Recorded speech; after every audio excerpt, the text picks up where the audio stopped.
संघ सर कार्यवाह दत्तात्रेय होस बोले ने कहा, सिर्फ राजनीति के लिए जाति के आंकड़ों का इस्तेमाल सही नहीं। मध्य प्रदेश स्थापना दिवस पर लोक निर्माण मंत्री राकेश सिंह बोले, प्रदेश अब अग्रणी राज्यों में शामिल।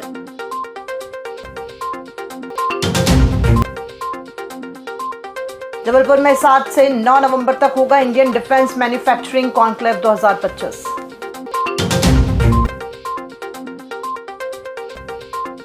जबलपुर में प्लास्टिक डिस्पोजल से बढ़ रहा कैंसर का खतरा, स्वास्थ्य विभाग ने बनाई जांच टीम। और जबलपुर में निजी सोनोग्राफी सेंटर पर लिंग जांच का खुलासा, क्लिनिक सील, लाइसेंस रद्द की कार्यवाही शुरू।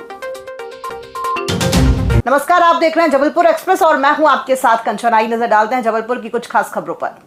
जबलपुर में मध्य प्रदेश के 70वें स्थापना दिवस पर गोल बाजार स्थित शहीद स्मारक भवन में भव्य समारोह हुआ। मुख्य अतिथि लोक निर्माण मंत्री राकेश सिंह ने कहा कि कभी बीमारू कहलाने वाला मध्य प्रदेश अब देश के अग्रणी राज्यों में शामिल है। उन्होंने कहा कि प्रदेश में एक्सप्रेस वे और हाईवे बन रहे हैं और लोक निर्माण से लोक कल्याण की दिशा में प्रदेश तेजी से आगे बढ़ रहा है।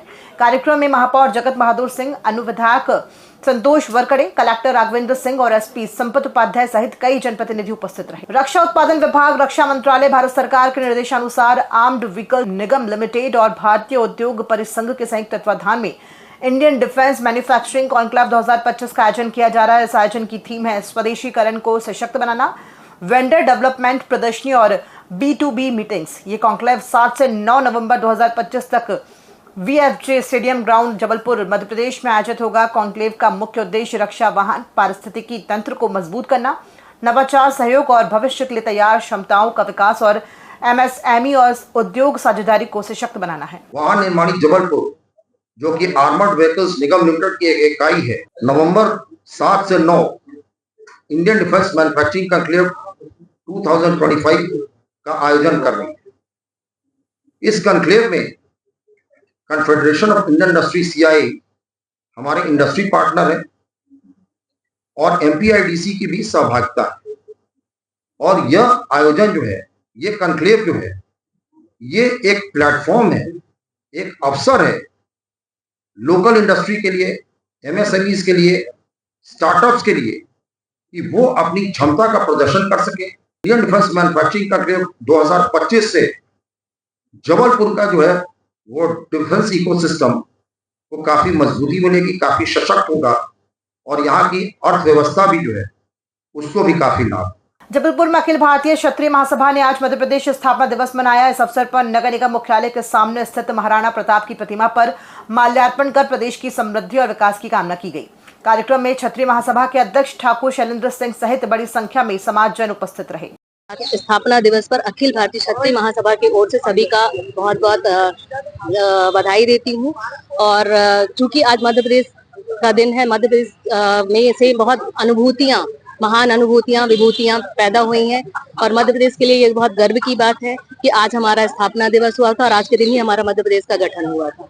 और मध्य प्रदेश आज की डेट में समृद्धशाली, बहुत आगे बढ़ रहा हुआ, अग्रसर होता हुआ मध्य प्रदेश हम देखते आ रहे हैं और इस दिन की आप सभी को बहुत बहुत शुभकामनाएं देती हूँ मैं। जबलपुर में प्लास्टिक से बने डिस्पोजल कप और ग्लासों से गर्म चाय और पानी परोसे जाने से कैंसर का खतरा बढ़ रहा है। मुख्य चिकित्सा और स्वास्थ्य अधिकारी डॉक्टर संजय मिश्रा ने बताया कि प्लास्टिक में मौजूद रासायनिक तत्व गर्म पेय पदार्थों के संपर्क में आने पर शरीर के लिए हानिकारक हो जाते हैं। उन्होंने कहा कि इस तरह के डिस्पोजल आइटम का उपयोग स्वास्थ्य के लिए खतरनाक है। स्वास्थ्य विभाग ने इस मामले को गंभीरता से लेते हुए एक टीम का गठन किया है जो ऐसे दुकानदारों पर कार्रवाई करेगी जो प्लास्टिक डिस्पोजल में गर्म पेय बेच रहे हैं। देखिए, जो प्लास्टिक है, प्लास्टिक में पानी की बॉटल्स आती हैं, कई बार चाय दी जाती है प्लास्टिक के कपों में, दूध दिया जाता है। ज़्यादा समय तक कोई तरल पदार्थ यदि इनमें रखा जाएगा तो उसके जो कण होते हैं वो उसमें घुलते जाते हैं और जो हम पेय पदार्थ उसमें पी रहे हैं उसके साथ हमारे शरीर में भी जाते हैं। गरम चाय हो, गरम दूध हो, उसमें तो और जल्दी प्लास्टिक घुलता है और प्लास्टिक में ऐसे रासायनिक तत्व होते हैं जो कार्सिनोजन कहलाते हैं, मतलब जो कैंसर का कारक होते हैं। तो लोगों को इनका उपयोग नहीं करना चाहिए और शासन की ओर से भी इस पर प्रतिबंध है, बहुत पहले से प्रतिबंधित है कि प्लास्टिक के बैग, प्लास्टिक के कप, ग्लास का उपयोग नहीं करना है। हम लोग पुनः नोटिस जारी करेंगे इसमें कि यदि ऐसा पाया गया तो उस दुकान के विरुद्ध, उस व्यापारी के विरुद्ध कड़ी कार्यवाही की जाएगी। जबलपुर के लामेटा घाट स्थित एक निजी सोनोग्राफी और एक्सरे क्लिनिक में भ्रूण लिंग जांच का खुलासा हुआ है। जिला प्रशासन के निर्देश पर मुख्य चिकित्सा और स्वास्थ्य अधिकारी डॉक्टर संजय मिश्रा की टीम ने केंद्र पर छापेमारी कर उसे सील कर दिया। जांच में पाया गया है कि क्लिनिक में सोनोग्राफी करवाने वाले मरीजों से निर्धारित फॉर्म नहीं भरे जा रहे हैं और न ही जांच की जानकारी स्वास्थ्य विभाग के पोर्टल पर दर्ज की जा रही थी। केंद्र में काम करने वाला स्टाफ भी पर्याप्त रूप से प्रशिक्षित नहीं था। जबलपुर के भेड़ाघाट थाना क्षेत्र के ग्राम बेल खारवा में सरपंच पति पर फायरिंग करने वाले तीनों आरोपियों को जेल भेज दिया गया है। घटना 23 अक्टूबर की शाम की है, जब ग्राम घनसौर के सरपंच रानू पटेल के पति दुर्गेश लोधी आकाश ढाबे से खाना खाकर बाहर निकले थे। इसी दौरान 3 युवकों अज्जू लोधी, जितेंद्र लोधी और दौलत सिंह ठाकुर ने उन पर कट्टे से फायर कर दिया। घटना में गंभीर रूप से घायल दुर्गेश लोधी को मेडिकल अस्पताल में भर्ती कराया गया था, जहां उन्होंने बयान में बताया कि आरोपियों से उनकी राजनीतिक और व्यावसायिक प्रतिद्वंद्विता चल रही थी। भेड़ाघाट पुलिस ने कार्रवाई करते हुए तीनों आरोपियों को गिरफ्तार कर जेल भेज दिया है।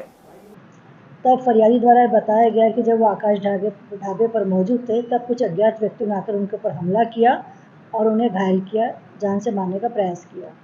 चूँकि घटना पूरी तरह से ब्लाइंड थी, व्यक्तियों के नाम पता नहीं थे, इसलिए घायल व्यक्ति से काफ़ी सूक्ष्मता से पूछताछ की गई। तो उनके द्वारा बताया गया कि कुछ समय पहले उनके कुछ लोगों से विवाद चल रहे थे आसपास के क्षेत्र में, संभावित रूप से वो घटनाकारी कर सकते हैं, लेकिन इसके बारे में कोई ऑथेंटिक साक्ष्य मौजूद नहीं था। जैसा कि इसमें विवेचना के दौरान सामने तथ्य आए हैं कि घायल की जो पत्नी है, वे भी एक पड़ोस के एरिया में वहाँ की सरपंच हैं और कुछ समय पूर्व इनका अपने साथियों से विवाद हुआ था। इस पुराने विवाद के मद्देनज़र संदिग्धों से पूछताछ की गई। इसमें 3 व्यक्ति हमारे उसमें रडार में आए थे, जिनसे पूछताछ करना तत्समय आवश्यक समझा। उसमें सबसे महत्वपूर्ण व्यक्ति इसमें जो थे, अज्जू उर्फ अजीत लोधी, जो घुनसोर गांव के रहने वाले हैं, और दौलत सिंह उर्फ बंटू, और तीसरे इसमें थे जितेंद्र उर्फ जित्तू। इन सब को बारे में जो भी पूर्व विवाद था, उसकी जानकारी मिलने पर जब पूछताछ की गई तो पता चला कि 10 से 11 महीने पहले इनका आपस में विवाद हुआ था और उसमें अजीत को काफ़ी चोट लगी थी और तब से ये इसके ऊपर राजीनामे का प्रयास कर रहे थे कि समझौता हो जाए और प्रकरण का निराकरण हो जाए। उल्लेखनीय बात यह है कि इसमें घायल व्यक्ति दुर्गेश पटेल का भी काफ़ी कुछ आपराधिक रिकॉर्ड है और आजीवन कारावास की सज़ा में भी वो जमानत पर अभी बाहर है। जबलपुर के उत्तर मध्य विधानसभा क्षेत्र के अब्दुल हमीद वार्ड में सड़क निर्माण कार्य का भूमि पूजन किया गया। कार्यक्रम में स्थानीय विधायक लखन घनघोरिया ने शिलान्यास करते हुए बताया कि इस सड़क निर्माण पर करीब 20 लाख रुपए की लागत आएगी। स्थानीय नागरिकों द्वारा लंबे समय से सड़क निर्माण की मांग की जा रही थी। विधायक ने कहा कि इस सड़क के बन जाने से बरसात के दौरान होने वाली जलभराव की समस्या से लोगों को राहत मिलेगी। आज शहीद अब्दुल हमीद वार्ड में अन्नू डिस्क वाले के यहाँ से लेके महमूद टेलर तक की जो एक रोड बहुत दिन से अपेक्षित थी, उसकी स्थिति ठीक नहीं थी, काफ़ी पुरानी हो गई थी, रहवासियों को काफ़ी तकलीफ थी। उसके साथ साथ एक तरफ की नाली, पानी की निकासी में बड़ी तकलीफ लोगों को होती थी और जल प्लावन की स्थिति बारिश में बनती थी। तो उन तमाम बातों को देखते हुए 20 लाख की लागत से रोड और नाली के निर्माण का आज भूमि पूजन किया है। हमारी कोशिश है कि इस वार्ड में भी हर वार्ड की तरह कहीं पक्षपात का दंश कभी किसी में न रहे।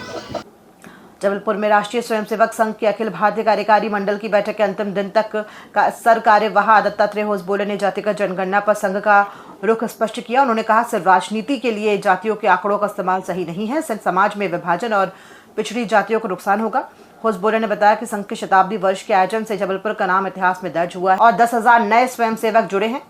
संघ पंच परिवर्तन कार्यक्रम के माध्यम से देश को और अधिक सशक्त बनाने की दिशा में काम करेगा। उन्होंने कहा कि बंगाल में अस्थिरतावादी ताकतें सक्रिय हैं और धर्मांतरण के खिलाफ अभियान जारी रहेगा। साथ ही लिव इन रिलेशनशिप को सामाजिक विकृति बताते हुए कहा कि समाज को इस दिशा में स्वयं सुधार लाने होंगे। होसबोले ने कहा कि संघ सबका है, हालांकि भाजपा के कार्यकर्ता अधिक हैं, इसलिए सरकार और संघ के बीच समन्वय स्वाभाविक है।